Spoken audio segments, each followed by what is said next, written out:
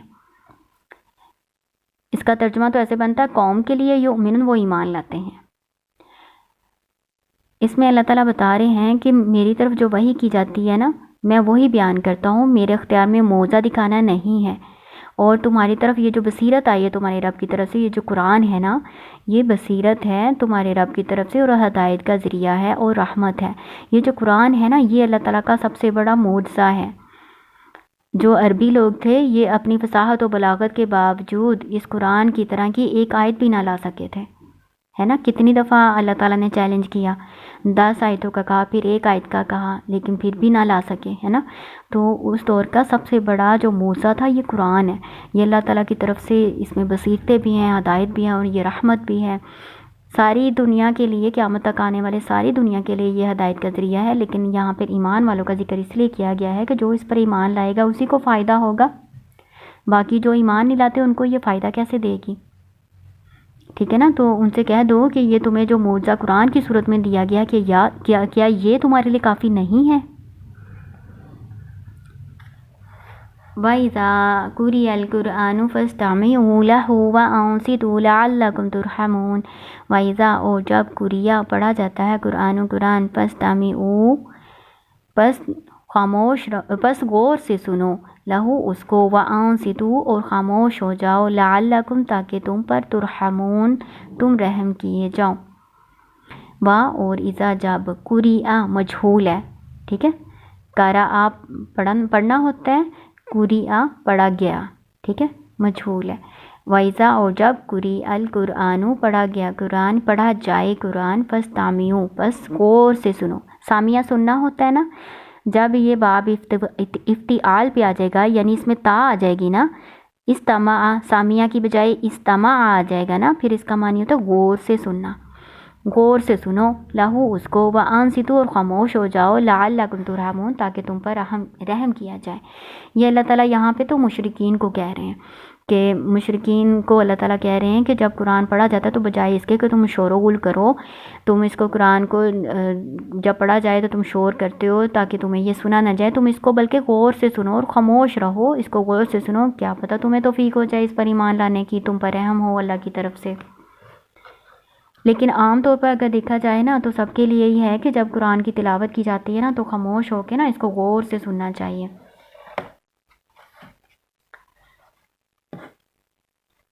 وَاذْكُرْ رَبَّكَ اور ذکر کریں اپنے رب کا، فی نفسک اپنے دل میں، تضرعاً گڑ گڑاتے ہوئے، وخیفتاً اور ڈرتے ہوئے، ودون الجہر اور اونچی آواز کی بجائے، من القول بات میں سے، آواز میں سے، یعنی بغیر اونچی آواز کیے اپنے رب کو دل میں آہ وزاری کرتے ہوئے اور ڈرتے ہوئے یاد کریں، بالغدو والآصال صبح اور شام، ولا تکن اور نہ آپ ہو، من الغافلین غافلوں میں سے۔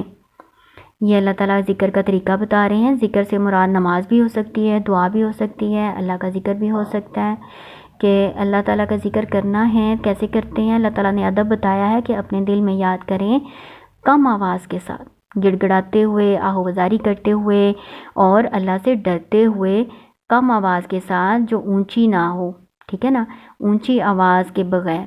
بہت زیادہ اونچی آواز میں پکارنا، دعائیں کرنا منع ہے نا۔ یہ اس طرح کی حدیث کا ایک مفہوم بھی ہے کہ احرام کی حالت میں صحابہ اونچی آواز میں اللہ تعالیٰ کا ذکر کرتے جا رہے تھے تو اللہ تعالیٰ نے، آپ صلی اللہ علیہ وسلم نے ان کو منع کیا کہ تم جس کو پکار رہے ہو وہ دور تو نہیں ہے، تو آہستہ پکارو اللہ تعالیٰ کو، آہستہ ذکر کرو اللہ تعالیٰ کا۔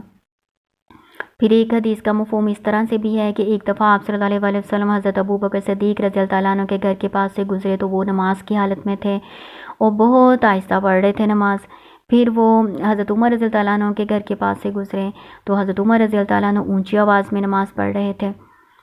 تو صبح کو جب وہ آپ صلی اللہ علیہ وسلم کے پاس حاضر ہوئے تو حضرت ابوبکر صدیق رضی اللہ عنہ سے پوچھا کہ تم اتنی کم آواز سے کیوں پڑھ رہے تھے؟ تو انہوں نے کہا کہ میں جس سے سرگوشیاں کر رہا تھا نا تو وہ میرے نزدیک ہی تھا، تو اسی لیے میں نے آہستہ آواز میں اس کو پکارنا مناسب سمجھا۔ اور حضرت عمر رضی اللہ تعالیٰ عنہ سے پوچھا تو انہوں نے کہا میں شیطان کو دور کرنے کے لیے اور سوتے ہوئے کو جگانے کے لیے اونچی آواز میں پڑھ رہا تھا۔ تو آپ صلی اللہ علیہ وسلم نے حضرت ابو بکر صدیق رضی اللہ عنہ سے کہا کہ تم ذرا آواز تھوڑی سی اونچی کر کے پڑھو، اور حضرت عمر رضی اللہ عنہ سے یہ کہا کہ تم اپنی آواز تھوڑی سی کم کر کے پڑھو، ہے نا، یعنی درمیانی آواز رکھنی چاہیے دعا کرنے میں، نماز پڑھنے میں اور اللہ کا ذکر کرنے میں، صبح شام کے اذکار کرنے میں۔ اتنی کم بھی آواز نہ ہو کہ اپنے کانوں میں نہ جائے، اپنے کانوں کو بھی سنانا چاہیے، اور اتنی زیادہ تیز بھی نہ ہو کہ شور سا ہو جائے اور دوسرے لوگ ڈسٹرب ہوں، ٹھیک ہے، وہ غافلوں میں سے نہ ہو، یعنی اللہ تعالیٰ کا ذکر کرتے رہیں، غافل نہ ہو اللہ کے ذکر سے۔ جو بندہ اللہ کے ذکر سے غافل ہوتا ہے نا تو اس پر شیطان مسلط ہو جاتا ہے۔ پھر ان الذین عند ربک، بے شک وہ لوگ جو آپ کے رب کے پاس ہیں، لا یستکبرون، نہیں وہ تکبر کرتے۔ وہ کون سے ہیں؟ وہ فرشتے ہیں۔ عن عبادتی، اس کی عبادت سے، وَيُسَبِّحُونَهُ، اور وہ تسبیح بیان کرتے ہیں اس کی، وَلَهُ يَسْجُدُونَ، اور وہ اس کے لیے سجدہ کرتے ہیں۔ یعنی یہ جو ساری صفات بتائی ہیں نا اللہ تعالیٰ نے، یہ ساری فرشتوں کی ہیں، یعنی فرشتے جو ہیں نا اللہ تعالیٰ کی فرما برداری کرتے ہیں، اللہ تعالیٰ کی تسبیح بیان کرتے رہتے ہیں اور تھکتے بھی نہیں ہیں، اور اللہ ہی کے لیے سجدہ کرتے ہیں۔ یعنی اللہ تعالیٰ کو ہمارے ذکر کرنے کی یا ہماری فرما برداری کرنے کی کوئی ضرورت نہیں ہے۔ اللہ کے پاس عبادت کرنے والے بہت سے فرشتے موجود ہیں، اور جو تھکتے بھی نہیں اللہ کی تسبیحات کر کر کے، ہے نا۔ تو اگر ہم اللہ تعالیٰ کو یاد کریں گے، اللہ کا ذکر کریں گے، تو ہم اپنا ہی فائدہ کر رہے ہوتے ہیں، اپنے آپ کو شیطان سے بچا رہے ہوتے ہیں، اللہ کے ذکر سے اپنے آپ کو محفوظ کر رہے ہوتے ہیں۔ یہاں پہ سجدہ ہے تو سجدہ کیا جاتا ہے، اور سجدے کی دعا پڑھی جاتی ہے، سجدہ وجہ للذی خلقہ وصورہ وشق سمعہ وبصرہ بحولہ وقوتہ، اتنی یہ سجدے کی دعا ہے۔ سجدہ تلاوت کی 3 دفعہ پڑھی جاتی ہے، ٹھیک ہے، اللہ اکبر کہہ کے سجدے میں جائیں اور یہ 3 دفعہ دعائیں پڑھیں۔ اور یہ سجدہ کرنا ضروری بھی نہیں ہے، اگر کریں گے تو یہ شیطان کے لیے جو ہے نا رونے کا باعث ہے۔ اس طرح حدیث میں آتا ہے کہ جب قرآن میں کہیں سجدہ آتا ہے اور کوئی بندہ اس کو پڑھ کے سجدہ کرتا ہے نا تو شیطان روتا ہے اور اپنے اوپر ملامت کرتا ہے کہ مجھے تو سجدے کا حکم ہوا تو میں نے کیا نہیں، اور یہ آدم کو سجدے کا حکم ہوا اور یہ کر رہا ہے۔ تو یہ شیطان کی رسوائی کا باعث ہے سجدہ کرنا، اور ثواب بھی ہوتا ہے، ٹھیک ہے نا، اور فرض نہیں ہے، ٹھیک ہے۔ یہاں آپ کی یہ سورۃ الاعراف مکمل ہو چکی ہے الحمدللہ۔ اب اگلے سبق میں انشاءاللہ تعالیٰ سورۃ الانفال ہم شروع کریں گے۔ اللہ تعالیٰ آپ کو کامیاب کرے، ہمیں اور آپ کو ہدایت پر قائم رکھے، اور اسی طرح سے نیک لوگوں کا ساتھ ہمارے لیے بنا رہے دنیا میں بھی، اور اللہ تعالیٰ آخرت میں بھی ہمیں نیک لوگوں کے ساتھ ہمارا حشر کرے، آمین یا رب العالمین یا رب العالمین۔ ربنا تقبل منا انک انت السمیع العلیم وتب علینا انک انت التواب الرحیم۔ اللہ تعالیٰ آپ کو کامیاب کرے۔ السلام علیکم ورحمۃ اللہ۔